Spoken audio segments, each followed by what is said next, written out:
اللہ اکبر، نعرہ رسالت، یا رسول اللہ، نعرہ حیدری، یا علی، برائے ظہور امام زمانہ علیہ السلام بلند تر صلوات۔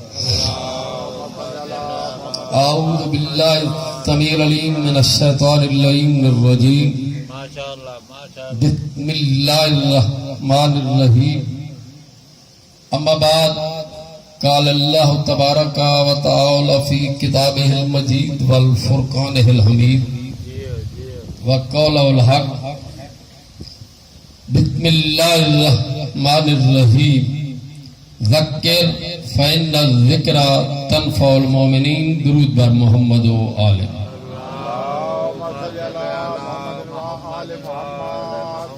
چھت پہ عباس کا علم، ذہن میں ذکر پنجتن۔ چھت پہ عباس کا علم، ذہن میں ذکر پنجتن، ارے جنت نہیں چاہیے میرا گھر ہی بیت ہے۔ پوچھا جو کسی نے کیا ہے اسلام، پوچھا جو کسی نے کیا ہے اسلام، بے ساختہ نکلا منہ سے حسین ابن علی۔ درود بر محمد و آلہ۔ میں سوچ یہ رہا ہوں کہ کیا پڑھوں، کیونکہ میرے بعد ذاکر اہل بیت جناب سید سبطین شاہ آخبیل نے پڑھنا ہے، اور انہوں نے یہاں سے پڑھ کے روکھڑی محرم پڑھ رہے ہیں وہ، اور 2:30 بجے ہماری مجلس شروع ہو جاتی ہے۔ وقت کافی نکل چکا، اور بانی مجلس کا حکم ہے کہ حسین سناؤ، اور وہ بھی ایک مخصوص انداز میں۔ اب اتنے تھوڑے سے وقت میں حسین پڑھنا بڑا مشکل ہے، میں کوشش کرتا ہوں۔ باقی میں نے ہر مجلس میں یہ اعلان کر رکھا ہے، فخر اس بات پہ ہے کہ در علی کا بھکاری۔ کوئی بھی کسی کے ذہن میں عزاداری کے خلاف کوئی سوال ہو، رونے سے لے کر زنجیر کے ماتم تک، علی کی ولایت تک، ولایت امیر المومنین علی جبن ابی طالب کی ولایت سے لے کر نماز تک، کوئی بھی کسی کے ذہن میں سوال ہو وہ بندہ پوچھ سکتا ہے۔ میں حسین شروع کر رہا ہوں، اور اگر کوئی سوال ہو تو میں حاضر ہوں۔ ایک سوال بچوں نے آتے ہی دیا تھا، اگر 5 منٹ گنجائش ہے تو اس کا میں جواب دے دیتا ہوں۔ وہ یہ نہ کہیں کہ خان صاحب ہر ممبر پہ اعلان بھی کرتے ہیں پھر سوال کا جواب بھی نہیں دیتے۔ سوال بھی بڑا ٹیڑھا سا تھا، ہے پروگرام پڑھنا میں نے حسین ہے۔ بات کی کافی ساری مجالس میں کوشش کروں گا، بھائی انعام اللہ بدد ہیں کہ 7 محرم میں بھی کچھ دیر پڑھوں، اور لیکن میں یہ اعلان کر رہا ہوں کہ میں انشاءاللہ 9:30 سے 10 پڑھوں گا۔ 10 بجے میں نے علی جانا ہے، اور پھر 8 محرم، 5 محرم، 9 محرم، انشاءاللہ جو آپ کے سوالات ہوں گے ان کے جوابات ہوں گے۔ ایک بچے نے آتے ہی ایک معصومانہ سا سوال کیا ہے کہ ایک صاحب نے، مولوی نے، ہم مسجد میں بیٹھے تھے، اس نے کہا ہے میرے دوستوں نے مجھے آ کے بتایا ہے کہ یہ شیعہ کتنے جھوٹے ہیں۔ سوال اب میں چھپا نہیں سکتا، چاہے میرے خلاف ہی کیوں نہیں ہے۔ یہ شیعہ کتنے جھوٹے ہیں کہ خود بازار سے جا کر رنگ لیتے ہیں، رنگ کو اپنے گھر آ کر پانی میں ملاتے ہیں، اس رنگ کو سفید چادر پہ ڈالتے ہیں، وہ سفید چادر ذوالجناب پہ ڈالتے ہیں، پھر اسے بوس دیتے ہیں۔ ہے سوال؟ عزیز تھا میرا، ڈر ڈر کے اس نے سوال کیا ہے، میں اب نام اس کا نہیں لینا چاہتا، مجلس میں موجود ہے وہ۔ گزارش میری یہ ہے کہ میں ہاتھ باندھ کے کھڑا ہوں کہ آپ کے ذہن میں جو بھی سوال ہو، جدیدیت کا پرچار کرنے والے یاد رکھنا کربلا کے بعد صرف فرقے ہی دو ہیں. واہ واہ ایک فرقے کا نام حسینی ہے، ایک فرقے کا نام یزیدی ہے. شادی اتنے بڑے پنڈال میں اگر کوئی مجھ سے یہ پوچھے کہ سنی کہاں بیٹھا ہے، شیعہ کہاں بیٹھا ہے، میرے لیے جواب دینا مشکل ہے، مگر یہ میں کہہ سکتا ہوں کہ جو بھی حسین کی مجلس میں آیا ہوا ہے وہ حسینی ہے.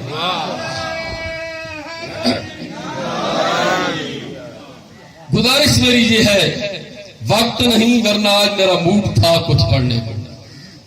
جواب عرض ہے، اگر جواب قرآن میں نہ ہو میں مذہب چھوڑ دوں. ماشاء اللہ ماشاء اللہ. وجاؤ علی قمیصہ بدم کاذب. یوسف کے بھائی شاجی یوسف کو قتل کرنے کے بعد قمیض پہ جو خون لگا کے آئے تھے، قرآن کہتا ہے بدم کاذب، وہ جھوٹا خون تھا. اور پھر اگلی بات دھیان میں رکھنا، طرح طرح کے الٹ پھلٹ سوال ہوتے ہیں. اگلی بات دھیان میں رکھنا، نبی تھا یعقوب، کیا یعقوب کو پتا تھا کہ یہ جھوٹا خون ہے؟ نبی کا جواب بھی قرآن میں ہے، سوالت لکم انفسکم، یہ بات تم نے گھڑی ہے، یہ یوسف کا خون نہیں. نبی نے اعلان کیا شاجی کہ یہ جو قمیض پہ خون لگا ہوا ہے یہ جھوٹا خون ہے، بازار کا رنگ ہے، میرے یوسف کا خون نہیں. دونوں باتیں قرآن میں ہیں. اگلی بات، اہل سنت کی معتبر ترین تفسیر تفسیر مظہری اور تفسیر بیدادی.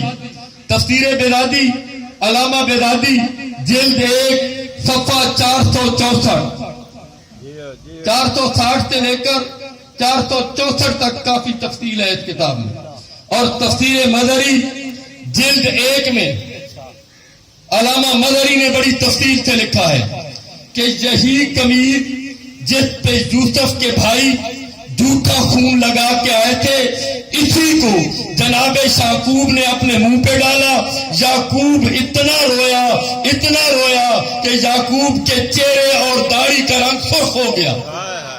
لفظ ہیں دونوں تفسیروں میں، اہل سنت کی معتبر تفسیریں ہیں، تفسیر بیدادی، تفسیر مظہری، دونوں میں یہ لفظ ہیں کہ خون قمیض سے جناب یعقوب کا چہرہ اور داڑھی سرخ ہو گئے. بڑی توجہ، کام کی بات اس کے آگے ہے. تفسیر در منصور جلد 4 صفحہ 31، لکھنے والے علامہ جلال الدین سیوطی، ماشاء اللہ ماشاء اللہ. اہل سنت کے معتبر عالم ہیں، امام ہیں جلال الدین سیوطی. اس نے اپنی تفسیر میں لکھا، 4 جلد صفحہ 31 پہ جلال الدین سیوطی لکھتے ہیں کہ سرکار یعقوب کو یہ قمیض جو منہ پہ ڈال کے سرکار یعقوب روئے، اس گریہ و بکا کے صلہ میں اللہ نے 100 شہید کا ثواب عطا کیا. 100 شہید کا ثواب عطا کیا. اور یاد رکھنا مسلمانوں، قرآن میں نے پہلی آیت بھی یہی پڑھی ہے کہ یا رسول اللہ ذکر فإن الذکر تنفع المؤمنین، اے رسول ان کو گزرے ہوئے واقعات یاد دلا کیونکہ مومنین کا اس میں فائدہ ہے، مومنین کا اس میں نفع ہے. یہ ہے قرآن. قرآن سے پوچھو ماتم کرتا کون ہے، ماتم سے روکتا کون ہے؟ سرکار یعقوب ماتم کرتے تھے. سرکار یعقوب کے وہ بیٹے، یوسف کے وہ بھائی جنہوں نے یوسف کو قتل کیا تھا، کنویں میں پھینکا تھا، انہوں نے تو قتل کیا تھا، جنہوں نے کنویں میں پھینکا تھا، وہ سرکار یعقوب کو کہتے تھے، قرآن منبر پہ لے آؤ، قالوا تاللہ تفتو یوسف حتی تکون حرضا او تکون من الحالکین. تو ہر وقت یوسف کے غم میں روتا رہتا ہے اور ماتم کرتا رہتا ہے، تو بیمار پڑ جائے گا، تو ہلاک ہو جائے گا. یعقوب کا کردار دیکھنا، نبی کا کردار دیکھنا. قاتل منع کرتے تھے کہ تو ماتم نہ کر، تو نہ رو. یعقوب کا کردار دیکھو، نبی کا کردار دیکھو، بڑی توجہ، وَتَوَلَّوْا عَنْهُمْ، ان سے نبی نے منہ پھیر لیا. قال يا صفا على يوسف وابيضت عينه من الحزن فهو كظيم. ماتم پہ اعتراض کرنے والوں، اللہ قرآن میں کہہ رہا ہے کہ ماتم میں کوئی عضو بھی ظاہر ہو، کوئی عضو بھی ظاہر ہو جائے، ماتم پھر بھی جائز ہے. یعقوب اپنی آنکھیں دے بیٹھا. ہاں ہاں فہو کظیم. اور قرآن نے کہا کہ میرا یعقوب کتنا صابر ہے. شادی باب جدت عینہ من الحزن، یعقوب اتنا ماتم کیا، اتنا رویا کہ یعقوب کی آنکھیں ضائع ہو گئی. اللہ نے کہا وَهُوَ قدیم، میرا یعقوب صابر ہی بڑا ہے. اللہ ماتم کرنے والے کو صابر کہتا ہے. تو ہمیں بے صبری کے تانے دیتا ہے. درود بر محمد ہوا. یہ کوئی ذاکر کے بارے میں مجھے اگر بتا دیا جائے تو میں اسی حساب سے موضوع شروع کرنے لگا ہوں، کیونکہ حکم ہے اور جنہوں نے حکم کیا ہے وہ سامنے نظر ہی نہیں آ رہے. اکرام اللہ خان آپ پتہ نہیں کہاں ہے، تو میں شروع کرتا ہوں. جہاں ٹائم کی طرف میں توجہ کروں گا وہاں چھوڑ دوں گا، کیونکہ مجبوری ہے، محرم کی مجالس ہے. اگر سراجی صاحب آتے ہیں تو میں جلدی چھوڑ دیتا ہوں، اگر وہ لیٹ ہیں تو پھر آخری ذاکر سید حسین صاحب پڑھیں گے. درود بر محمد و آل الحسین منی وانا من الحسین. مجھے اشارہ کر دیجئے گا، میں بات چھوڑ دوں. الحسین منی وانا من الحسین. شاہ جی، اللہ کی کائنات میں واحد بیٹا ہے حسین، جس کی ماں کو محمد نے منع کیا ہے کہ حسین کو دودھ نہیں پلانا. جی ذاکر صاحب تشریف لے آئے ہیں، تو میں یہیں اسی بات پہ بات کو کلوز کر لیتا ہوں. جو بات میں نے کہی اس کی چند منٹ تشریح اور پرباش. باقی مجلس جو اکرام اللہ خان نے حکم دیا تھا اس کا کچھ حصہ میں نے زیدی برادران کے گھر پڑھا تھا، وہ اگلی مجالس میں جہاں بھی موقع ملا وہیں سے پڑھا. بات پہ توجہ رکھنا، تھوڑی سی مزہ آئے گا انشاءاللہ، لطف آئے گا، کیونکہ ذکر حسین میں ہی تو لطف ہے، اسی میں تو نجات ہے. محمد نے حسین کی ماں کو منع کیا ہے کہ جتنے عرصہ ماں بچے کو دودھ پلاتی ہے اتنے عرصہ میں حسین کو لعاب پلاؤں گا، دودھ نہیں پلاؤں گا. حولین کاملین، کتنے عرصہ ماں دودھ پلاتی ہے؟ پورے 2 سال. پورے 2 سال محمد نے حسین کو لعاب پلایا ہے. کیا ہے لعاب رسول؟ قرآن اترتا ہے محمد کے دل پر. توجہ میری طرف رہے، لوگ آتے جاتے رہیں گے. ذاکر نے آپ کی اعلان سن لیا کہ وہ پہنچنے والے ہیں، وہ پڑھیں گے آخر. میں 5-10 منٹ میں مجلس چھوڑ رہا ہوں. قرآن اترتا ہے محمد کے دل پر. محمد کا دل قرآن کے اترنے کی جگہ ہے، قرآن کے ظاہر ہونے کی جگہ نہیں. قرآن کے ظہور کی جگہ ہے محمد کی زبان. بڑی توجہ.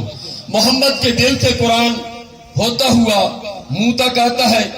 محمد قرآن کو شادی لعاب سے، لعاب رسول سے مس کرتے ہیں. بلا تسبیح حسین کو اٹھاتے ہیں، حسین کا منہ اپنے منہ پہ رکھ کے محمد قرآن کو قرآن پلا دیتے ہیں.